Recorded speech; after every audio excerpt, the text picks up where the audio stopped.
Hello students, good evening. आज हम लोग बिहार बोर्ड द्वारा जारी किया हुआ ऑफिशियल मॉडल सेट का पार्ट 2 देखने वाले हैं। पार्ट 1 हम लोग 1 से 25 तक क्वेश्चन देख चुके हैं।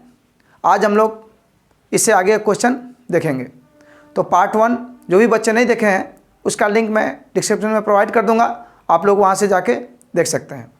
तो अभी हम लोग 25 से आगे क्वेश्चन देखते हैं। तो अगला क्वेश्चन है हम लोग का कि यदि द्विघात समीकरण x² - 7x + 12 बराबर 0 का एक मूल 3 हो तो इसका दूसरा मूल क्या होगा। देखिए बच्चों, यहाँ हम लोग को पता है कि द्विघात समीकरण का जो पहला मूल होता है वो अल्फा होता है, दूसरा मूल क्या होता है, बीटा होता है। ठीक है, तो यहाँ हम लोग को पहला मूल दे दिया है। पहला मूल कितना दे दिया है, 3। तो हमसे दूसरा मूल पूछ रहा है। ठीक है, यानी अल्फा का मान 3 हमको दे दिया है और बीटा का मान हमसे पूछ रहा है। ठीक है, तो एक फार्मूला हम लोग पढ़े हैं, अल्फा इंटू बीटा बराबर क्या होता है, C/A। ओके, और देखिए हमको क्या दे दिया है, अल्फा, यानी पहला मूल दे दिया है, यानी अल्फा का मान 3 दे दिया है। तो 3 रख देते हैं और गुणे बीटा का मान हमको निकालना है, तो बीटा को ज्यों का त्यों रख देते हैं। ठीक है, अब बराबर C/A। C देखते हैं समीकरण में, C का मान कितना है, 12, यहाँ रख देते हैं 12। अब बटे में A का मान क्या है, 1, देखिए यहाँ पर 1 हो गया। अब देखिए बीटा बराबर, अब बीटा बराबर देखिए 3 गुना में है, इधर जाएगा तो कितना होगा, भाग में हो जाएगा, इधर कितना हो गया 12 बटे में 3, 3 चौके 12, बीटा का मान कितना निकल गया 4। तो सही आंसर है हम लोग का option number B, option number B. ठीक है, चलिए अगला क्वेश्चन देखते हैं। अगला क्वेश्चन है, यदि द्विघात समीकरण x² + px + q बराबर 0 के मूल p तथा q हो तो p + q बराबर क्या होगा। देखिए बच्चों, एक क्वेश्चन में कुछ नहीं है, बस हमको अल्फा की जगह पर p दे दिया है और बीटा की जगह पर q दे दिया है। ठीक है, बस थोड़ा सा ध्यान रखना है आप लोग को, अल्फा की जगह p और बीटा की जगह पर q, तो हमसे p + q का मान हमसे पूछ रहा है। चलिए यहाँ देख लेते हैं इस दूसरा क्वेश्चन को। ठीक है, तो देखिए ये हमसे p + q का मान पूछा है, तो हम लोग एक फार्मूला क्या पढ़े हैं, alpha plus beta, alpha plus beta बराबर क्या होता है, -b/a पढ़े हम लोग। अब देखिए अल्फा का मान कितना दिया है, p, यहाँ रहते हैं p, अब प्लस बीटा का मान कितना दिया है, q, यहाँ रहते हैं q, क्या -b/a, तो माइनस को माइनस छोड़ देते हैं, b देखते हैं समीकरण में b का मान क्या है, तो b का मान क्या है p, तो b की जगह पर रख देते हैं p। ओके, अब बटे में a का मान क्या है 1, और 1 में p से भाग करेंगे तो क्या -p ही होगा। ठीक है, अब देखिए कितने बच्चे ये देखेंगे कि हमसे p + q का मान तो पूछ रहा था, अब p + q का मान यहाँ -p आ चुका है, लेकिन ऑप्शन में तो कोई -p है ही नहीं है, मतलब कि क्वेश्चन हम लोग का गड़बड़ है। नहीं बाबू, यहाँ क्वेश्चन हम लोग का गड़बड़ नहीं है, बस हमको थोड़ा सा आगे बढ़ना है। ठीक है, p और q का मान निकाल के हमको वहाँ मान पुट कर देनी है। ठीक है, क्वेश्चन में कोई गड़बड़ी नहीं है, तो हम लोग आगे बढ़ते हैं।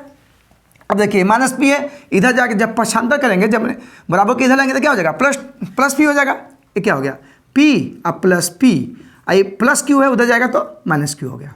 ठीक है, यानी 2p बराबर कितना हो गया, -q। इसको मान लीजिए आप लोग समीकरण नंबर 1, समीकरण नंबर 1। ओके, अब देखिए एक और फार्मूला पढ़े हम लोग। ठीक है, अल्फा इंटू बीटा बराबर क्या होता है, C/A, या अल्फा यानी पहला मूल क्या है p, यहाँ p रखते हैं। ठीक है, इंटू बीटा क्या है q, तो q रखते हैं। अब बराबर C/A, समीकरण में देखते हैं c का मान क्या है, c का मान क्या है आपका q, तो यहाँ q छोड़ दीजिए। ओके, अब बटे में a का मान क्या है 1। ठीक है, तो 1 से q में करेंगे क्या होगा, q होगा। ठीक है, देखिए यहाँ q गुना में है, इधर जा क्या होगा, भाग में हो जाएगा, यानी q से q कैंसिल, तो p का मान कितना आ गया, p बराबर 1। p का मान कितना आ गया 1। अब क्या करते हैं, p का मान 1 फाइंड हो चुका है, निकाल चुके हैं हम लोग। अब हम लोग निकाल देते, अब p का मान यहाँ पुट कर देते हैं समीकरण 1 में रख देते हैं, तो कितना हुआ 2 गुणे p की जब क्या करता है 1, तो 1 हो गया। अब बराबर क्या हो गया -q।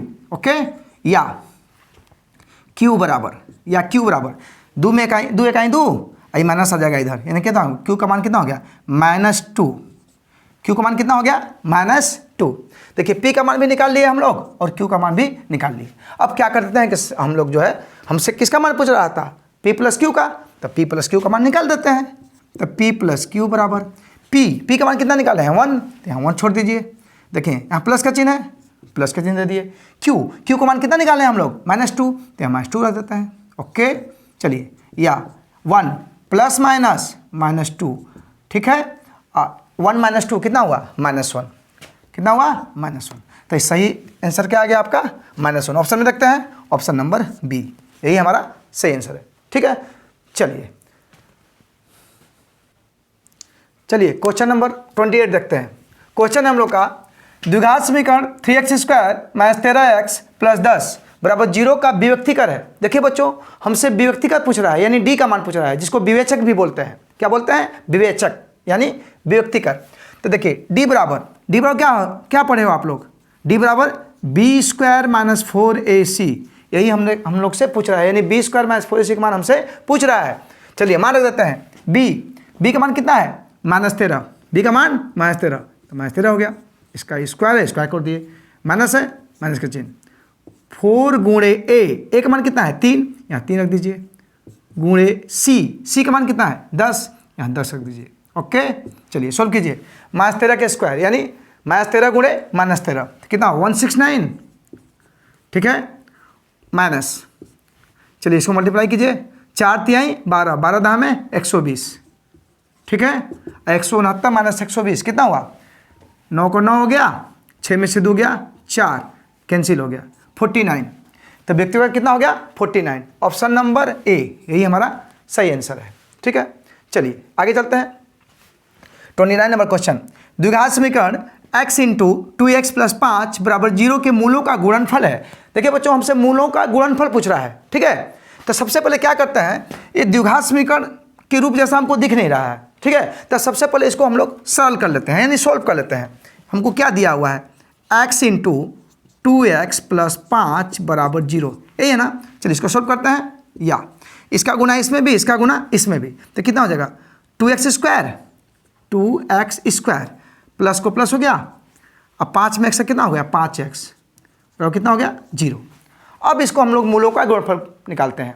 तो मूलों का गुणनफल यानी अल्फा इंटू बीटा निकालना है हमको। ठीक है, यानी मूलों का गुणनफल अल्फा इंटू बीटा, और क्या पढ़े हम लोग? c/a। ओके, चलिए मान पुट करते हैं। c का मान देखते हैं यहाँ पर क्या है। c का मान देखिए, यहाँ कुछ नहीं है, कुछ नहीं तो क्या है? 0 है। c का मान कुछ नहीं तो 0 है, तो यहाँ 0 रख देते हैं। और a का मान देखिए क्या है? a की जगह क्या है? 2, तो यहाँ 2 रख देते हैं। और 2 से 0 में अगर डिवाइड करेंगे, भाग करेंगे, तो क्या आएगा? 0, तो ये हो गया 0। ओके, तो यानी अल्फा इंटू बीटा मूलों का गुणनफल कितना आ गया? 0। ऑप्शन नंबर बी, यही हमारा सही आंसर है। चलिए अगले क्वेश्चन पर चलते हैं। चलिए अगला क्वेश्चन देखते हैं। अगला क्वेश्चन हम लोग का निम्नलिखित में कौन सा समांतर श्रेणी में है, यानी निम्नलिखित में कौन सा एपी में है। एपी में पूछ रहा है हमसे, समांतर श्रेणी में। देखिए बच्चों, समांतर श्रेणी कब होता है? जब D1 जो है D2 के बराबर हो, जब D1 जो है D2 के बराबर हो। तो देखिए ऑप्शन नंबर ए देखते हैं हम लोग। ठीक है, ये क्या? 0.2, 0.22, 0.222, 0.2222, इसी तरह आगे बढ़ता जा रहा है। ठीक है, तो सबसे पहले हम लोग D1 निकालते हैं। पहला में देखिए, तो D1 बराबर क्या होता है? A2 - A1। क्या होता है?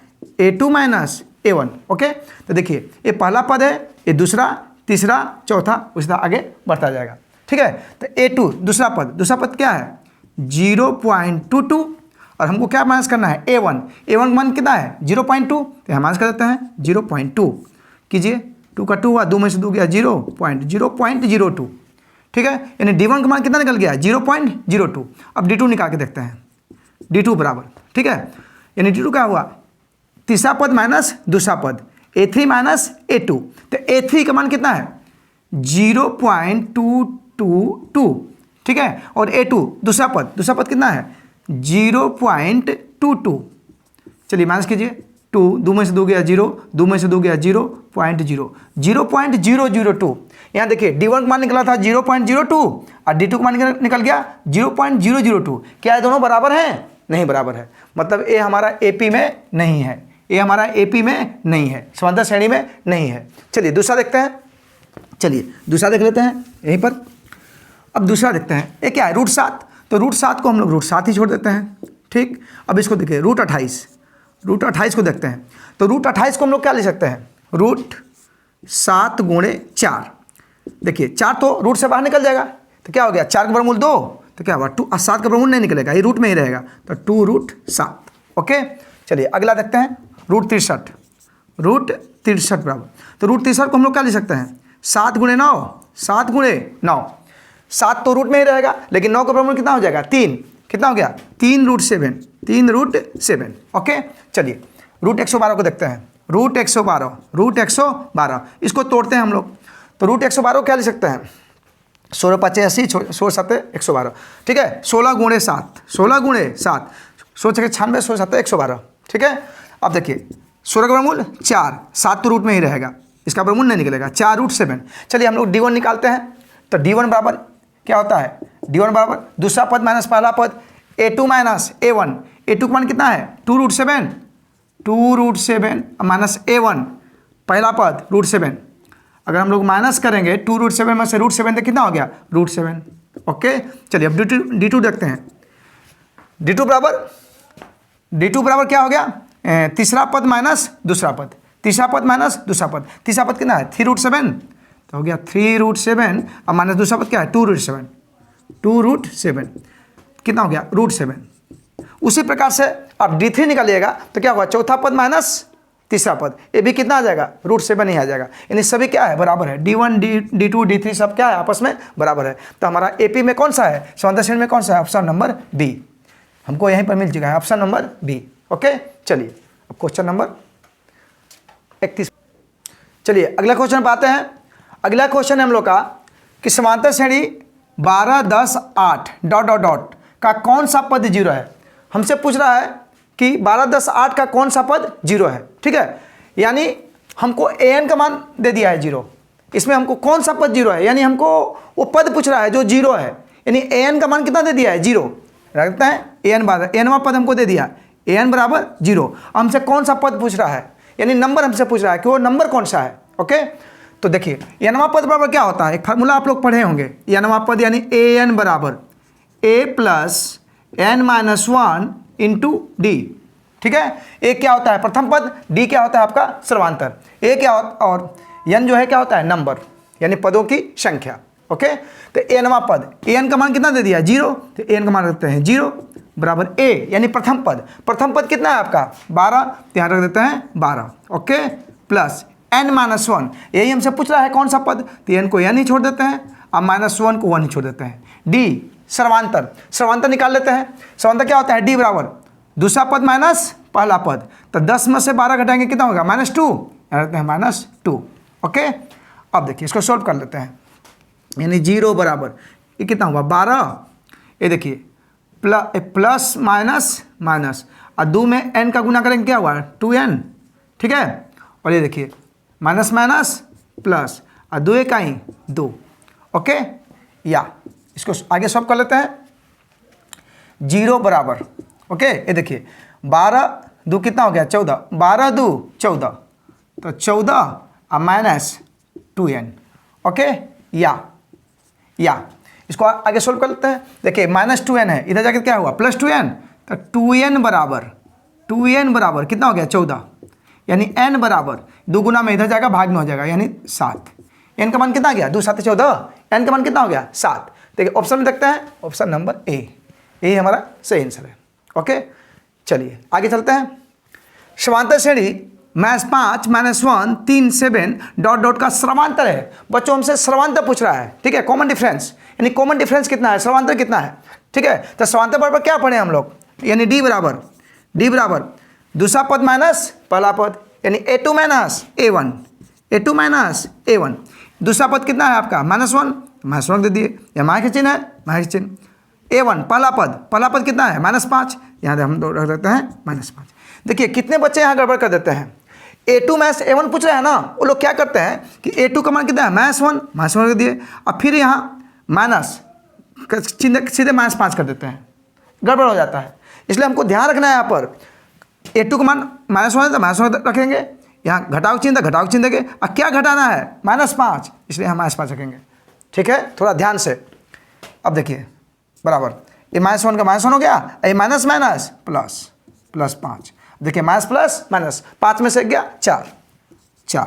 तो कॉमन डिफरेंस यानी समांतर कितना हो गया आपका 4, ऑप्शन नंबर ए, यही आपका सही आंसर है। चलिए अगले क्वेश्चन में चलते हैं। चलिए अगला क्वेश्चन पाते हैं। अगला क्वेश्चन है हम लोग का, यदि समांतर श्रेणी का प्रथम पद a और समांतर d है तो प्रथम n पदों का योगफल। प्रथम n पदों का योगफल हमसे पूछ रहा है। प्रथम पद दे दिया है और सर्वांतर हमको दे दिया है। तो ये तो फार्मूला ही आपका होता है, ठीक है। n पदों का योगफल बराबर n/2 2a + n-1 × d। Option number C ही आपका सही है। n/2 2a + n-1 × d, option number सी। ये फार्मूला ही है, इसको रट लीजिएगा आप लोग। चलिए अगला क्वेश्चन बात है, यदि AP का nवां पद Tn बराबर 3 - 4n, तो T5 का मान हमसे पूछ रहा है। T5 का मान क्या होगा? ओके, Tn बराबर दे दिया है 3 - 4n। देखिए बच्चों, इसमें कुछ नहीं करना है। यहाँ Tn बराबर क्या दिया है? 3 - 4n, ठीक है। हमसे पूछा T5 का मान, तो यहाँ n की जगह क्या है? 5। तो जहाँ जहाँ n है तहाँ 5 रख दीजिए, जहाँ जहाँ n है तहाँ 5 रख दीजिए, क्योंकि देखिए n का मान कितना दे दिया है यहाँ पर 5। तो जहाँ n है तहाँ 5। ओके, चलो मान रख दीजिए यहाँ पर बस 3 - 4 × n की जगह कितना रखना है? 5, यहाँ 5 रख दीजिए। ओके, 3 - 5 × 20 प्लस माइनस 3 में से 20 -17। ये हो गया आपका आंसर, ऑप्शन नंबर ए, यही आपका सही आंसर है। चलिए नेक्स्ट क्वेश्चन पे चलते हैं। चलिए नेक्स्ट क्वेश्चन पे आते हैं। नेक्स्ट क्वेश्चन हम लोग का, यदि AP का सामान्य पद 17 - 5n है तो इसका सर्वांतर होगा। देखिए बच्चों, हमसे सर्वांतर पूछा है कि सर्वांतर क्या होगा, ठीक है, यानी D का मान। हमको सामान्य पद दे दिया है 17 - 5n, 17 - 5n। ओके, तो हम सबसे पहले पहला पद निकाल लेते हैं, दूसरा पद निकाल लेते हैं, काम बन जाएगा हम लोग का।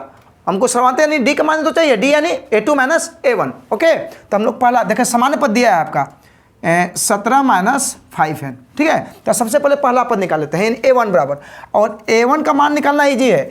n की जगह पर 1 रख दीजिए, पहला पद निकल जाएगा। n की जगह पर 2 रख दीजिए, दूसरा पद निकल जाएगा। n की जगह पर 3 रख दीजिए, तीसरा पद निकल जाएगा। ओके, तब यहाँ n बराबर हम लोग A1 निकालते हैं, यानी पहला पद। तो n की जगह पर क्या रखेंगे? 1, यानी 17 - 5 × 1 बराबर कितना हो गया? 17 - 5 × 5 कितना हो गया? 7 से 5 गया 12। ओके, चलिए अब A2 निकाल लेते हैं। दूसरा पद निकालना है तो क्या रखेंगे? 17 माइनस n की जगह पर 2 रखेंगे, यानी 5 × 2 बराबर क्या हो गया? 17 - 5 दूना के 10 कितना हो गया? 7। इसी तरह तीसरा मान निकालना है तो n की जगह पर कितना रख देंगे? 3 रख देंगे। लेकिन हमको 2 ही से तो मतलब है, हमसे D ही ना पूछ रहा है। हमसे क्या पूछ रहा है? सर्वांतर। D बराबर क्या होता है? A2 - A1, A2 - A1, और A2 का मान कितना है? 7 रख दीजिए, माइनस A1 का मान कितना है? 12 रख दीजिए। 7 - 12 कितना हो गया? -5। कितना हो गया? -5। ऑप्शन में देखते हैं, ऑप्शन नंबर बी हम लोग का सही आंसर है। ओके, चलिए क्वेश्चन नंबर 36 पे आते हैं। प्रथम n विषम प्राकृत संख्याओं का योगफल है। प्रथम n विषम प्राकृत संख्याओं का योगफल। देखिए आप लोग तो इसको रट लीजिएगा n², नहीं तो इसको आप लोग चाहो तो निकाल भी सकते हैं। हमको तो ध्यान है n², ठीक है। होता कैसे है थोड़ा इसको आप लोग समझ लीजिए, होता कैसे है। तब प्रथम n विषम प्राकृत संख्याओं का योगफल पूछ रहा है। तब प्रथम विषम प्राकृत संख्या क्या है? विषम प्राकृत संख्या मतलब जो 2 से विभाजित न हो। तो क्या है आप लोग का? 1 है, 3 है, 5 है, 7 है, यही ना है जी। 2 आगे बढ़ता जाएगा, 1 3 5 7 9 जो 2 से विभाजित न हो, ठीक है। तो हमसे क्या पूछता है? n विषम प्राकृत संख्याओं का योग, यानी n तक, यानी n तक। तो हम लोग फार्मूला क्या पढ़े हैं? संख्याओं का योगफल का क्या फार्मूला पढ़े हैं? n/2 क्या होता है? n/2 × 2a + n-1 × d, इन्हें पढ़े हैं जी। तो कितनी संख्या है? n संख्या है, तो इसको तो छेड़छाड़ करना ही नहीं है। n को n छोड़ दिए, n/2 × 2 × a यानी प्रथम पद, पहला विषम संख्या क्या है? 1, तो यहाँ 1 रख दीजिए, अब प्लस n तो निकालना पूछ ही रहा है, तो n-1 और d समांतर देख लेते हैं, कॉमन डिफरेंस 3 में से 1 घटाएं क्या हुआ? 2, तो यहाँ 2 रख दीजिए। चाहो तो आप लोग निकाल के देख सकते हो। ओके, चलिए यहाँ देख लेते हैं, n/2 बटे में, ठीक है, 2 इकाई 2। ओके, यहाँ देखिए प्लस, ठीक है, इसका गुना इसमें भी, इसका गुना इसमें भी, तो क्या हुआ? 2n plus minus -2। ओके, देखिए a +2 -2 कैंसिल, और देखिए a 2 से 2 a कैंसिल, n में n से गुना किया क्या हुआ? n²। हो गया कि नहीं हो गया? ठीक है, तो आप लोग ऐसे निकाल के देख भी सकते हो, याद करने की आवश्यकता ही नहीं है, ठीक है। रटना कुछ भी नहीं है, बस थोड़ा सा 30 सेकंड का बस थोड़ा टाइम लगेगा, आप लोगों को करके देख लीजिएगा। तो